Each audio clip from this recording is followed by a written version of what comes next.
It's October 2nd, 1986, 5 months after the worst nuclear disaster in human history. Despite an explosion on the fourth reactor, the rest of the Chernobyl nuclear power plant remains operational. But Pripyat, the city built to house its workers, is now uninhabitable. So Soviet officials approved the construction of a new city for them, one that people will choose to call home. It is named Slavutych. But it needed a place to exist first. Finding one required solving an impossible equation, far enough from the disaster, close enough to commute to the plant that caused it. The southern Belarus was too contaminated, and big cities like Chernihiv or Kiev were simply too far. So it was decided to build a city completely from scratch, near a small railroad station, 40 minutes away from the CNPP, in the middle of a forest. But time was the real problem. 30,000 people have just lost their home. Building the city from scratch would take years. These people needed a new home now. An old tradition came to rescue. У всех народов есть обычай всем миром возводить жилье односельчанам. У нас на Украине это называется толокой.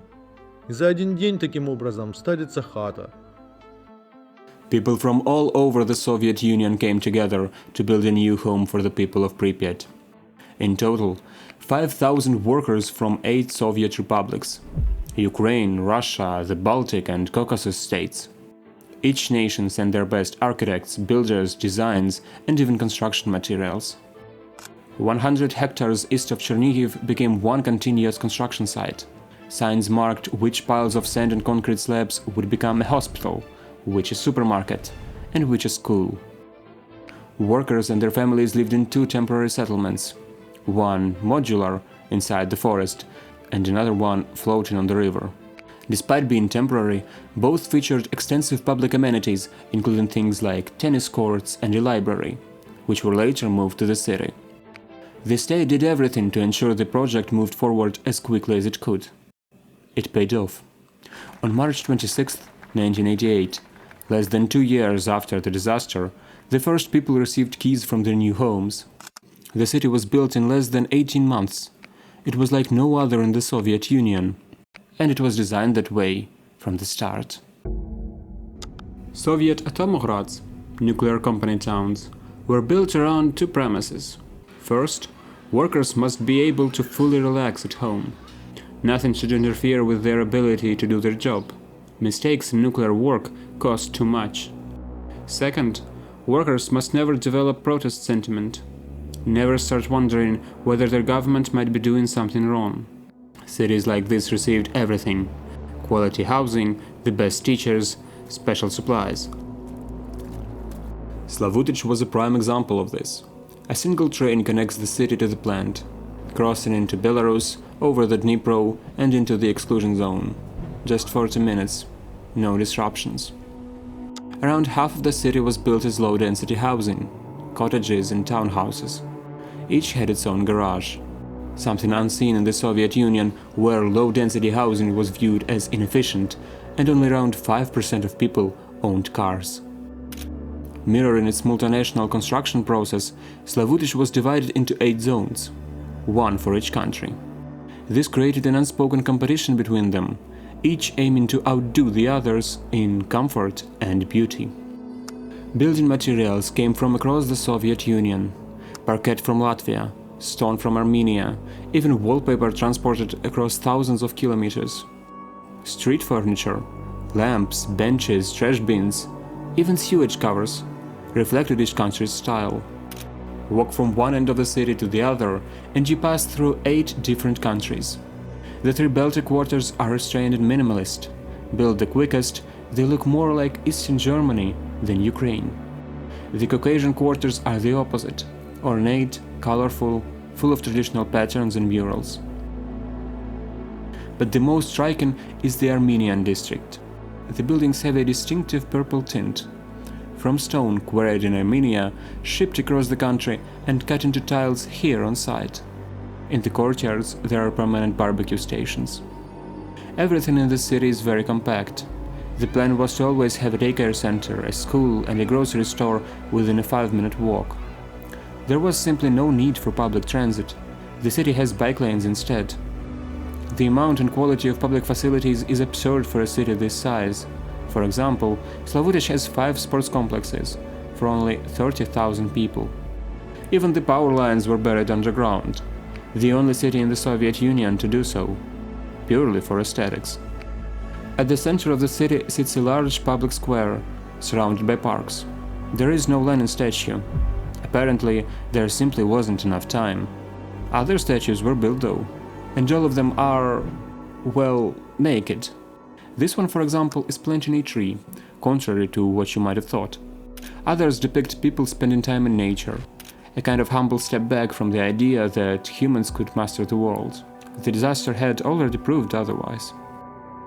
The city is unusually spacious, even by Soviet standards.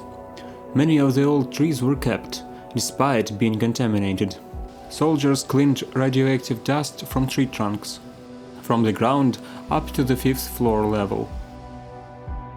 Про Slavutych кажуть, що він з'явився тоді, коли Радянський Союз навчився будувати міста. However, one thing remained unfinished. The factories meant to diversify the city's economy were never completed in time.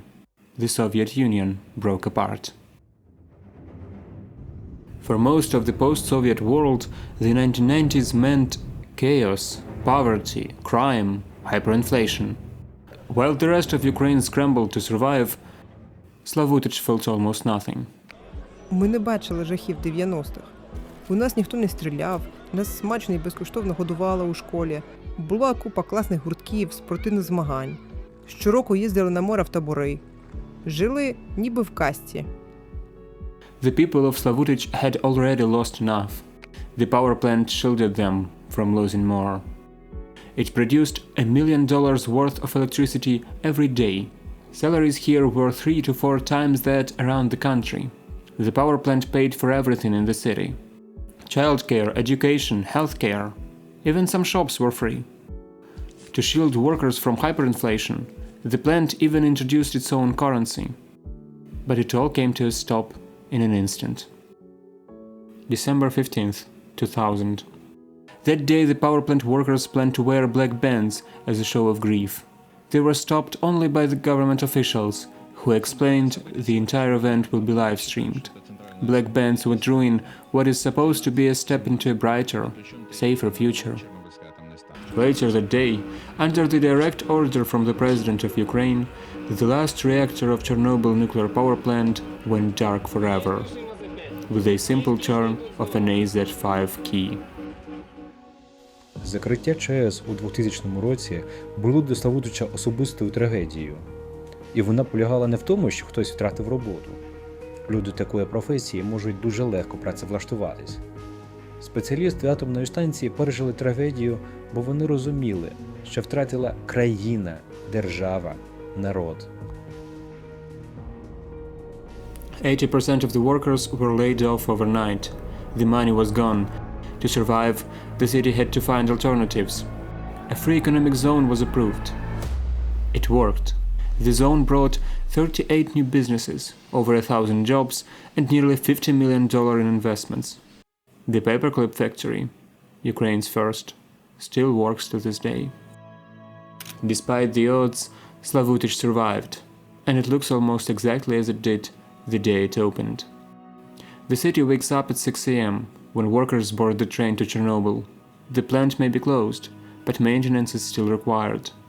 Everything goes quiet after. At 6 p.m., when the shifts end and the train returns, the city comes alive again. ARS, a company specializing in nuclear plant maintenance, became the city's new backbone.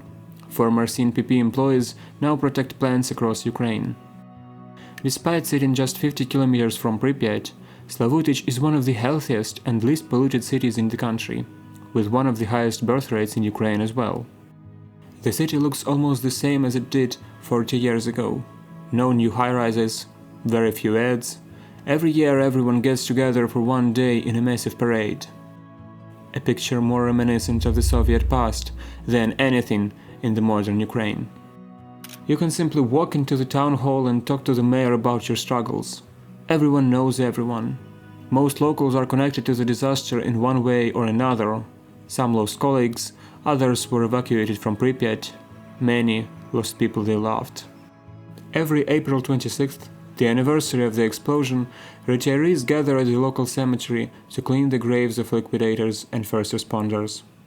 Many of those graves have no family left to visit them. Slavutych became their orphanage, leaving the people of the city to wonder whether their sacrifices will be remembered once they are gone.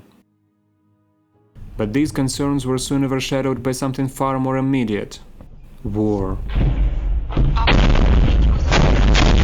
In 2022, Russian forces briefly occupied the city. It sits right on the border with Russia-allied Belarus, not exactly the safest corner of Ukraine. But paradoxically, the Russian aggression gave the city a new wave of life. As millions of people got displaced, many found a new home in Slavutych. Для мене це місто – це от як вже домівка, тому що тут настільки допомога йде. Коли ми приїхали в Славутич, до нас за ручку водили. Тут є лікарня, отут є школа, отут є допомогу можна оформити, якщо є потреба. Знайшли нам приміщення. This city, built by 8 countries that have since grown apart, by a civilization that no longer exists, still stands. In the middle of a radioactive forest, almost unchanged from the day it opened. The first residents had no choice but to come here. Now it is home to those who didn't have to stay, but did.